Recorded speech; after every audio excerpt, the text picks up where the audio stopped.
Asam nukleat. Assalamualaikum warahmatullahi wabarakatuh. Perkenalkan, kami dari kelompok 5 Biokimia kelas A. Saya Dinda Oktarina dengan izin NIM 023. Saya Zahra Adler Stika dengan izin NIM 055. Saya Desya Ramadhani Atolo dengan izin NIM 09. Pada video kali ini, kami akan menjelaskan mengenai asam nukleat. Adapun tujuan pembelajarannya, mahasiswa menguasai fondasi saintifik materi DNA pada makhluk hidup. Materi singkat, asam nukleat yang terdiri dari DNA dan RNA merupakan biomakromolekul penyimpan informasi genetik yang tersusun atas polimer nukleotida. Setiap nukleotida memiliki struktur 3 komponen, gugus fosfat, gula pentosa, deoksiribosa atau ribosa, dan basa nitrogen, purin dan pirimidin. DNA mengadopsi struktur heliks ganda antiparalel yang distabilkan oleh ikatan hidrogen dan interaksi penumpukan basa. Secara fungsional, DNA bertindak sebagai cetak biru biologis yang mengatur ekspresi genetik melalui transkripsi dan translasi. Stabilitas dan mekanisme replikasinya yang semi-konservatif memastikan informasi hereditas diwariskan secara akurat dari satu generasi ke generasi berikutnya, sebagaimana dibuktikan dalam eksperimen klasik biologi molekuler. Bahan atau alat yang digunakan yaitu alat yang digunakan berupa handphone dalam pembuatan dan editing video. Aplikasi yang digunakan dalam proses editing video berupa CapCut. Prosedur proyek: 1. Studi literatur mengenai asam nukleat. 2. Penyusunan naskah video. 3. Pengambilan gambar atau video, penjelasan dan pembuatan aset visual struktur kimia. 4. Proses editing, penambahan subtitle dan sinkronisasi audio. Pembahasan singkat. A. Penemuan nuklein oleh Friedrich Miescher 1869. DNA pertama kali diamati oleh ahli biokimia Jerman Friedrich Miescher pada tahun 1869. Ia mengisolasi zat baru dari inti sel darah putih atau leukosit yang diambil dari perban bekas pasien bedah. Zat ini memiliki sifat kimia yang berbeda dari protein, yaitu kandungan fosfor yang jauh lebih tinggi dan tahan terhadap proteolisis atau pembutusan protein. Miescher menyebut zat ini sebagai nuklein. Istilah ini kemudian berubah menjadi asam nukleat dan akhirnya menjadi asam deoksiribonukleat atau DNA. B. Signifikansi biologis DNA bagi makhluk hidup. DNA bukan sekedar molekul statis, melainkan pusat komando seluler. DNA sangat penting karena memegang kode instruksi untuk mensintesis protein yang menjalankan hampir seluruh fungsi tubuh, mulai dari enzim metabolisme hingga struktur otot. Tanpa integritas DNA, sel akan kehilangan panduan untuk bereplikasi dan berfungsi, yang dapat menyebabkan mutasi atau kematian sel. Kemampuannya untuk menyimpan data dalam urutan basa nitrogen A, T, G, dan C memungkinkan kompleksitas kehidupan dapat dipertahankan dan diturunkan dengan presisi tinggi melalui pembelahan sel. C. Analisis eksperimen Frederick Griffith. Penemuan prinsip transformasi.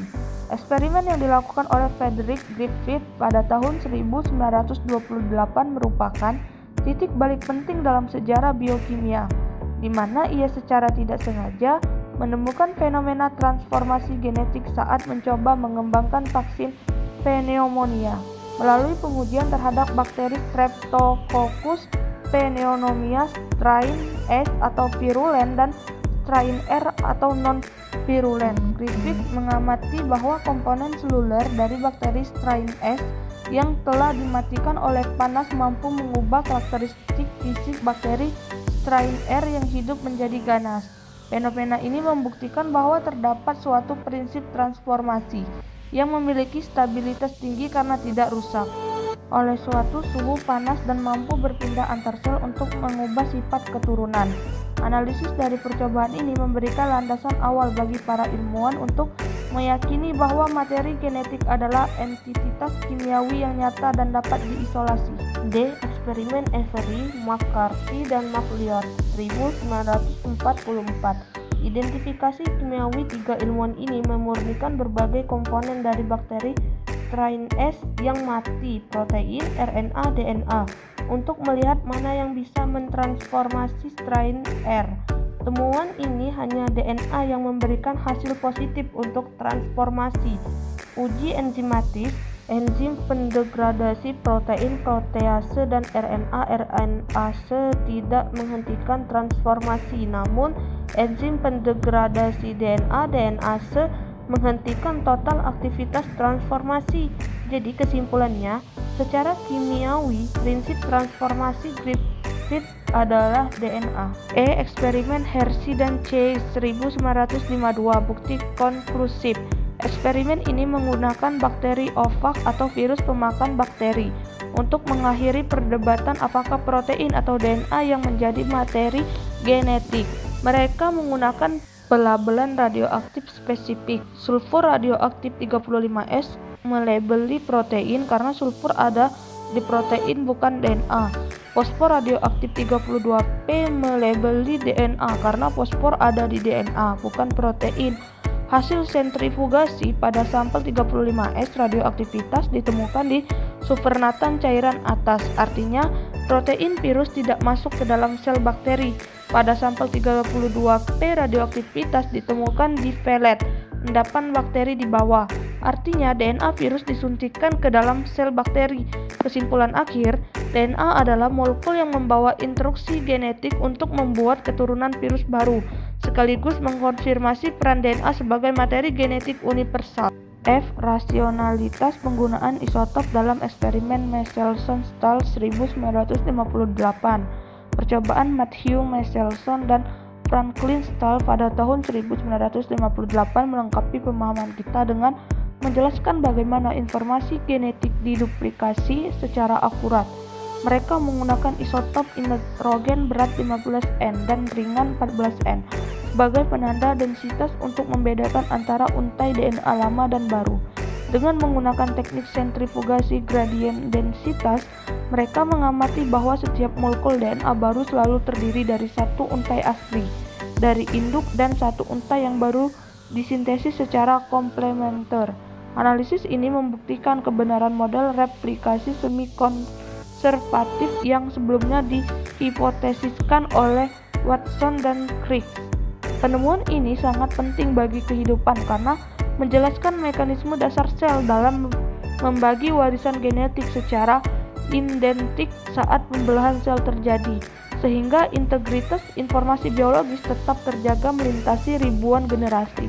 Terakhir, adapun kesimpulan, asam nukleat DNA dan RNA adalah molekul penyimpanan informasi genetik yang tersusun dari unit nukleotida, fosfat, gula, pentosa, dan basa nitrogen. DNA memiliki struktur heliks ganda yang sangat stabil dan berfungsi sebagai instruksi utama bagi pertumbuhan serta fungsi seluruh makhluk hidup. Pembuktian DNA sebagai materi genetik dilakukan melalui 3 eksperimen kunci. 1.